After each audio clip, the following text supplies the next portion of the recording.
जे सालिया साही अंचल जी रिफ्यूजी बांग्लादेशी अच्छा अनुप्रवेशकारी बांग्लादेशी अच्छा से चिन्हट कर गिरफ कर विताड़ित कर गोटे अनुप्रवेशकारी बांग्लादेशी आसिक से बस्ती रोथो ताकू आम थैथान कहीं करवा। देखो सालिया साही भंगा है सुंदर पदक्षेप कह सरकार द्वारा सुंदर पदक्षेप स्वागत योग्य पदक्षेप सरकार को बदनाम करा दायी हूँ पूर्व सरकार। सालिया साही कहीं भंगा गला विभिन्न कारण रही सालिया साही भांगार विभिन्न कारण रही जमती कि से बस्ती रे निशा कारबार बहुमात्रा होता। द्वितीय जिनस है से जो बस्ती रे बांग्लादेशी अनुप्रवेशकारी रोते किंतु मुख्य कारण है पूर्व सरकार समय रे गोटे प्रस्तावित रास्ता निर्माण पाई गोटे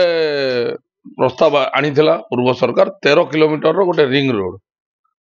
किंतु पूर्व सरकार ताकू करि पारिले नहीं। सेठी विरोध दीर्घ 5 ରୁ 6 वर्ष धरी विरोध स्थानीय अंचल लोकों द्वारा होता जद्वारा कि बस्ती भांगी पार नाला एवं सेठी रास्ता कार्य निर्माण हो पार नाला। धन्यवाद देवा वर्तमान सरकार को विकास धारा को वर्तमान सरकार आग को नहीं विकास धारा को जो पूर्व सरकार तांकर प्रस्तावित रास्ता प्रकल्प को कार्यकारी करि पारले नहीं वर्तमान सरकार से प्रकल्प को आगे नहीं विकास धारा बजाय रखी। तो निश्चित रूप से सरकार को पदक्षेप को आम स्वागत करवा। आ सरकारी जगार जो मैंने भी रे निश्चित रूप से आज ना काली सरकारी प्रकल्प जो जगार हम तो सरकार निश्चित उच्छेद कर कौन प्रकार प्रश्न सरकार को प्रश्न करवा कि बदनाम करवा ठीक नुह।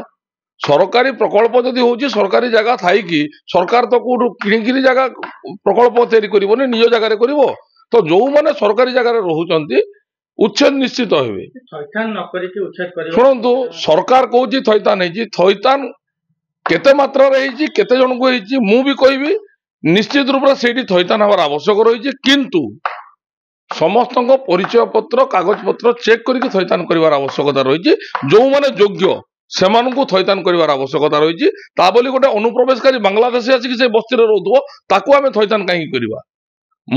मोर दाबी है सरकार को जे सालिया साही अंचल जी रिफ्यूजी बांग्लादेशी अच्छा अनुप्रवेशकारी बांग्लादेशी अच्छा से चिन्हट कर गिरफ कर विताड़ित कर जो मैंने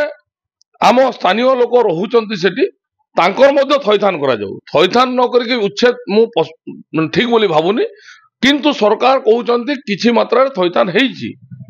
एवं सरकार निश्चित रूप से थैथान करने को पड़ो। वीडियो भल लगा तेब आम चैनल को लाइक शेयर और सब्सक्राइब करने को जमा भी भूलु नहीं।